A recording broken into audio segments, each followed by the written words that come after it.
Welcome to ask talks. నా పేరు Mahipathi Srinivasarao, psychologist. ఈరోజు మనము చర్చించబోయే అంశం రిలేషన్షిప్ మేనేజ్మెంట్.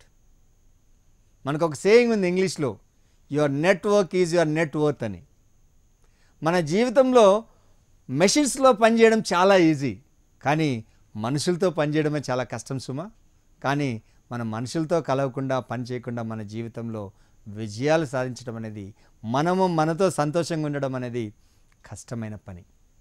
అందుకే మన రిలేషన్షిప్ మేనేజ్మెంట్ చాలా ఇంపార్టెంట్. రిలేషన్షిప్ మేనేజ్మెంట్ బాగా ఉండాలంటే ఏముండాలి? మన గురించి మనకు బాగా తెలిసి ఉండాలి. అందుకే మన గురించి మనకు తెలుసుకోవడం అంటే మన ఇష్టాయిష్టాలు ఏంది, లైక్స్ డిస్లైక్స్ ఏంది, వేరే వాళ్ళ ఇష్టాయిష్టాలు ఏంది, అవన్నీ కూడా మనకు తెలిసినప్పుడు చాలా బాగా ఉంటుంది. కానీ ఒక ఇద్దరు వ్యక్తుల మధ్య ఏదైనా ఆర్గ్యుమెంట్ ఉందనుకోండి, ఎప్పుడు ఎక్కువ రిలేషన్షిప్ ప్రాబ్లమ్స్ వస్తాయంటే, ఒక చిన్న ఎగ్జాంపుల్, భార్యాభర్త ఉన్నారనుకోండి, ఒక ఇంటర్మీడియట్ చదివే పిల్లవాడిని హాస్టల్లో జాయిన్ చేయాలనుకుంటాడు తండ్రి. భార్య అంటది, అలా వద్దండి, హాస్టల్లో జాయిన్ చేసే పిల్లవానికి మంచి ఫుడ్ ఉండదు, కాబట్టి చాలా ప్రాబ్లమ్స్ ఫేస్ చేస్తారనేసి. భర్త అంటాడు, హాస్టల్లో చదివితే మంచిగా చదువు ఉంటుంది, మంచి పొజిషన్లో ఉంటాడు అనేసి. ఈ ఇద్దరు కూడా ఒక డిబేట్ కింద మార్చుకున్నారనుకోండి, భార్య ఒక రీసెర్చ్ చేసి తీసుకొని వస్తుంది, ఎంతమంది బంధువులు హాస్టల్లో చదివి అనారోగ్యంతో పాడైనారు, దానివల్ల విద్యలోన లేదా చదువులోన ఎంతమంది ఫెయిల్యూర్ అయినారు అనేది ఒక లిస్ట్ తీసుకొని వస్తుంది. అట్లే భర్త కూడా ఎంతమంది సక్సెస్ అయినారని లిస్ట్ తీసుకొని వస్తుంది. ఈ డిబేట్ ఎప్పటికీ ఎండ్ కాదు. కానీ మన ఈ రిలేషన్షిప్ బాగుండాలంటే ఎవరు కరెక్ట్ అని కాకుండా ఏది కరెక్ట్ అనేది ఎప్పుడైతే ఆలోచన చేస్తామో అప్పుడు ఒక సరైన నిర్ణయానికి వచ్చే అవకాశం ఉంటుంది. భార్యాభర్త మధ్య కూడా రిలేషన్షిప్స్ బాగా ఉండేదానికి అవకాశం అనేది ఉంటుంది.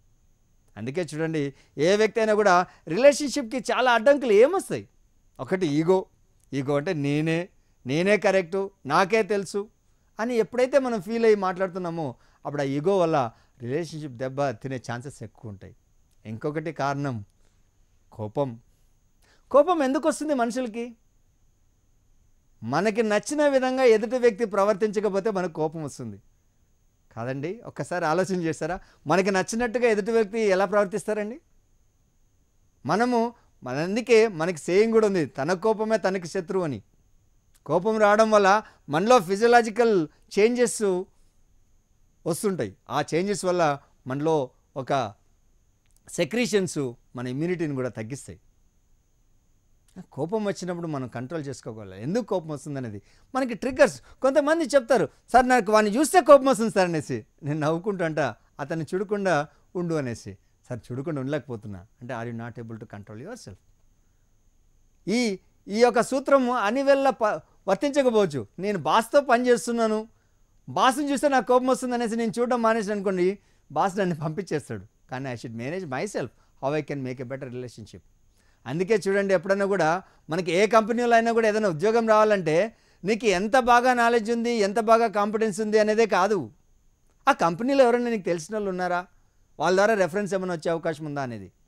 ఒక కాంపిటెన్సీ ఉండి ఒక నోన్ పర్సన్ ఉన్నారనుకోండి, నీకు జాబ్ వచ్చే అవకాశాలు ఎక్కువగా ఉంటాయి. అంతేకాదు మన జీవితంలో ఉన్నటువంటి పర్సనల్ లైఫ్లో వచ్చే ప్రాబ్లమ్స్ కూడా సొల్యూషన్స్ ఒక 10 మందికి. కొంతమంది ఉంటారు, అందరితో రిలేషన్షిప్ మెయింటైన్ చేస్తుంటారు. వాళ్ళకి ఏదైనా ప్రాబ్లం వచ్చిందంటే ఫోన్ చేస్తే వాళ్ళకి తెలిసిన ద్వారా ఒక ప్రాబ్లం సాల్వ్ చేసుకునేదానికి ప్రయత్నం చేస్తుంటారు. అందుకే మన రిలేషన్షిప్ మేనేజ్ చేయాలి అంటే మన గురించి మనకు తెలిసి ఉండాలి, వేరే వాళ్ళ గురించి కూడా తెలిసి ఉన్నప్పుడు వాళ్ళతో ఏం మాట్లాడాలా ఏం మాట్లాడకూడదు అనేది చూడాలి. ఒక ఇద్దరు వ్యక్తులకి ఎప్పుడైనా కూడా ఒకసారి ఒక సెమినార్లోన ఒక చిన్న క్వశ్చనర్ ఇచ్చి రాయించిన 4 questions.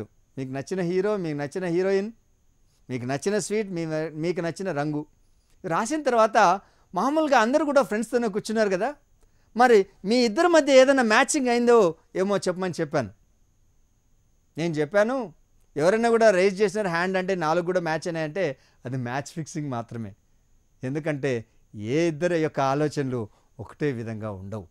We are all human beings, we are unique, we have unique personality. ఈ రిలేషన్షిప్ మేనేజ్మెంట్లో ప్రధానంగా మనకి కంపారిజన్స్తోనే మన ప్రాబ్లం అవుతుంది. Never ever compare with anyone else. మనకి యాంగర్ మేనేజ్మెంట్, ఈగో మేనేజ్మెంట్ కూడా చాలా ఇంపార్టెంట్ రిలేషన్షిప్స్లో. తర్వాత మనం ఒక వ్యక్తి దగ్గర ట్రస్ట్ పొందాలంటే మనం మాట పైన నిలబడాలండి. ఎప్పుడైతే మనం ఇచ్చిన మాట పైన నిలబడతామో అప్పుడు మనం ట్రస్ట్ చేస్తారు. అప్పుడు మన రిలేషన్షిప్ కూడా బాగా ఇంప్రూవ్ అయ్యే ఛాన్సెస్ ఉంటాయి. ఎప్పుడైనా కూడా మనం తప్పుడు సంకేతాలు లేదా తప్పుడు వాదనలు లేక తప్పుడు ఆశలు క్రియేట్ చేయకూడదండి. మనకి ఏదైతే ఒక్కొక్కసారి సందర్భంలో కొంతమంది అంటారు, మాట్లాడుతున్న సందర్భంలో నువ్వు ఆ పుస్తకం చదివినా ఈ పుస్తకం చదివినా అని. కొంతమంది ఏమనుకుంటారంటే నేను చదవలేదు అనుకుంటే నలుగురిలో నేను నవ్వులు పాలవుతానేమనేసి నేను చదివానంటారు. పక్కనే వివరాలు అడిగాను అనుకోండి, ఆ పుస్తకంలో ఏముంది చెప్పండి అంటే చెప్పలేని పరిస్థితి. అప్పుడు ఏమవుతుందండి?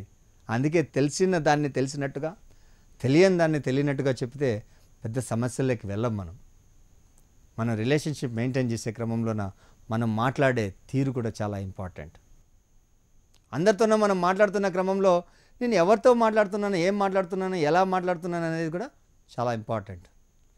రిలేషన్షిప్స్లో మనకి ఒక్కొక్కసారి అనుకోని స్పాంటనిటీ కూడా మనకు ఉండాలి. అనుకోని సందర్భాలు కూడా మనకు వస్తాయి. దాన్ని ఏ విధంగా మనం డీల్ చేయాలి? సార్ బస్సులో వెళ్తున్నారు అనుకోండి, మనం reaction response is very important. మనం బస్సులో వెళ్తున్నప్పుడు ఎవరైనా కూడా కాలు తొక్కాడు అనుకోండి, ఇమ్మీడియట్గా చూసి ఆ అబ్బాయికి చల్ల కొట్టించినాం అనుకోండి, అప్పుడు చెల్లు అనిపించినప్పుడు ఆ చూసిన తర్వాత అబ్బాయి బ్లైండ్ అనుకోండి, ఫీల్ బ్యాడ్. రియాక్ట్ అయినప్పుడు అట్లా బాధపడాల్సి వస్తుంది. అదే రెస్పాండ్ అనుకోండి, తొక్కిన వెంటనే ఎవరు అని చూసి బ్లైండ్ అంటే మనమే సారీగా ఫీల్ అవుతుంది. అందుకే we should take some time. ఒకసారి ఒకతను ట్రైన్లో ప్రయాణం చేస్తూ ఉన్నాడు. ట్రైన్లో ప్రయాణం చేస్తున్న క్రమంలో వాళ్ళ పిల్లలందరూ కూడా ఆ 3-4 పిల్లలు చాలా అల్లరి చేస్తున్నారు. ఆ ఎదురుగా కూర్చున్న వాళ్ళు అనుకున్నారు, ఈయన ఏంది వీళ్ళందరూ అల్లరి చేస్తున్నారు, ఈయన కంట్రోల్ కూడా చేసుకోవట్లేదు పిల్లల్ని అనేసి ఒక ఆయన అతను అడిగారు, ఏమంటే పిల్లలు ఇంత అల్లరి చేస్తున్నారు కదా, మీరు కంట్రోల్ చేయొచ్చు కదా అంటే, అప్పుడు అతను అంటాడు, ఇప్పుడే వాళ్ళ అమ్మ చనిపోయింది, ఆ బరియల్ గ్రౌండ్లోన క్రిమేషన్ పూర్తి చేసుకొని వస్తున్నాము, ఎలా కంట్రోల్ చేయాలనేది నేను ఆలోచన చేస్తున్నాను అనేసి. అంతకుముందు నెగిటివ్ యాటిట్యూడ్తోన వీళ్ళందరూ అల్లరి చేస్తున్నటువంటి వాళ్ళు ఎప్పుడైతే వాళ్ళ అమ్మ చనిపోయిందని తెలుసుకున్నారో అప్పుడు they started thinking and they started empathising with the people.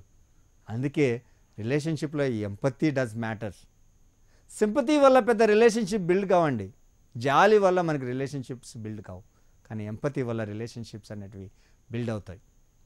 మనం ఒక్కొక్కసారి రిలేషన్షిప్లోన వినడం కూడా ఇట్ యాడ్స్ వాల్యూ.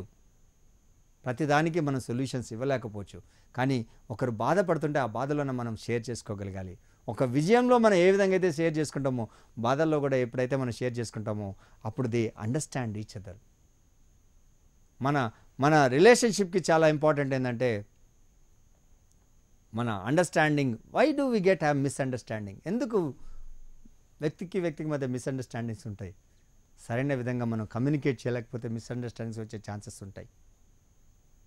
మనము ఎవరైనా కూడా ఒక్కొక్కసారి మనకు అనిపిస్తుంది, నా భార్య అర్థం చేసుకోదు, నా భర్త అర్థం చేసుకోడు, లేదా నా బాస్ అర్థం చేసుకోడు, లేదా మా కాలనీలో వాళ్ళు అర్థం చేసుకోరు. అసలు ఎవరిని అర్థం చేసుకోరు అనే దానికంటే ముందు మనం అర్థం చేసుకుంటున్నాం అనేది ఇంపార్టెంట్. ఎప్పుడైతే మనం అర్థం చేసుకొని ఎవరితోనైనా రిలేషన్షిప్ పెంచుకోవాలనుకున్నప్పుడు మనం ప్రయత్నం 100% ఉందా లేదా అనేది ఇంపార్టెంట్ అండి. మన వైపు నుంచి ప్రయత్నం లేకుండా అవతల వైపు నుంచి ప్రయత్నం ఉంటుంది, వాళ్ళే చేయాలనుకుంటే కష్టం. అందుకే పూర్వంలో ఒక జోక్ ఉండేది, పెళ్ళైన కొత్తలోన భార్యాభర్త అన్యోన్యంగా ఉంటారంట, కొన్ని రోజులు అయిన తర్వాత భర్త మాట భార్య వింటుందంట, కొన్ని రోజులు అయిన తర్వాత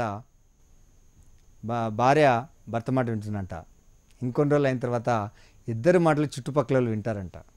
అంటే అర్థం ఏంటంటే if you don't give time for yourself, if you don't understand each other, then there are chances that you have misunderstanding and it may go into chaos. ఈరోజు ఉన్నటువంటి క్రమంలోన మనం ఒకప్పుడు ఏంటంటే టెక్నాలజీ వేరుండే, కల్చర్ వేరుండే, society వేరుండే. ఈరోజు సమాజానికి అనుగుణంగా మనం కూడా మారాలి. ఒకప్పుడు ఏంటంటే స్త్రీ ఇంట్లో ఉండి హోమ్ మేకర్గా ఉండేది, కానీ ఇప్పుడు స్త్రీ కూడా జాబ్ చేస్తుంది. They are also talking about rights. మనం ఎప్పుడైతే ఈక్వల్ రైట్స్ని ఈక్వల్గా మనం రెస్పెక్ట్ చేసి ఈక్వల్గా మనం షేర్ చేసుకున్నట్లయితే అన్యోన్యంగా మన రిలేషన్షిప్స్ ఉంటాయి. రిలేషన్షిప్స్ ఎప్పుడైతే బాగుంటాయో మన జీవితం కూడా ఆనందంగా ఉంటుంది. మన జీవితాలు ఆనందంగా ఉండాలంటే relationships plays a prominent and primary role. కష్టాలు ఉన్నప్పుడు రిలేషన్షిప్ ఉన్నటువంటి ఫ్రెండ్సే మనల్ని ఆదుకుంటారు. అందుకే మనము కొన్ని విషయాలు మనం చాలా జాగ్రత్తగా ఉండాలి. వీలైనంత వరకు మనము ఒక వ్యక్తి గురించి కానీ మనకు తెలిసిన వాళ్ళ గురించి కానీ నెగిటివ్గా మాట్లాడకపోవడం చాలా ఉత్తమం. ప్రతి మనిషిలోన మంచి ఉంటుంది, చెడు ఉంటుంది. మనం ఎప్పుడైతే ప్రతి మనిషిలోన మంచిని మనం చూస్తూ ఉన్నాం అనుకోండి, మన రిలేషన్షిప్ డెవలప్ అయ్యేదానికి అవకాశం ఉంటుంది. ప్రతి వ్యక్తిలోన చెడు చూస్తున్నాం అనుకోండి, దెన్ అందుకే మన రిలేషన్షిప్ బాగా ఉండాలంటే మన ఎంప్లాయీస్లో ఏదైనా పొరపాటు చేస్తారనుకోండి, రూమ్లోకి పిలిచి మనం మాట్లాడి చెప్పొచ్చు, ఇది పొరపాటు అయింది, ఇది కరెక్షన్ చేసుకోండి అనేసి. అదే ఒక ఎంప్లాయీ ఏదైనా మంచి పని చేస్తాడు అనుకోండి, 10 మందిలోన మనం we can praise them, that adds value. అందుకే మనకి నలుగురిలోన పొగడండి, ఒంటరిగా ఉన్నప్పుడు వాళ్ళ యొక్క రెక్టిఫికేషన్ ఏమున్నాయో అవి మనం చెప్పినట్లయితే ఒక ఎంప్లాయీస్ మధ్య కూడా రిలేషన్షిప్ బిల్డ్ అయ్యే అవకాశాలు అనేవి ఉంటాయి. కాబట్టి మన జీవితం అంతా మనం ఆనందంగా ఉండాలంటే మన చేతిలో ఉంది, మన రిలేషన్షిప్ చేసే క్రమంలో ఉంది. కాబట్టి మనమందరూ కూడా చుట్టుపక్కల సమాజంలో ఉన్న మంచి రిలేషన్షిప్ మెయింటైన్ చేస్తూ ఈ సమాజాన్ని ఉన్నతమైనటువంటి సమాజాన్ని తీర్చిదిద్దడానికి మీరందరూ ప్రయత్నం చేస్తారని ఆశిస్తూ థ్యాంక్ యూ వెరీ మచ్.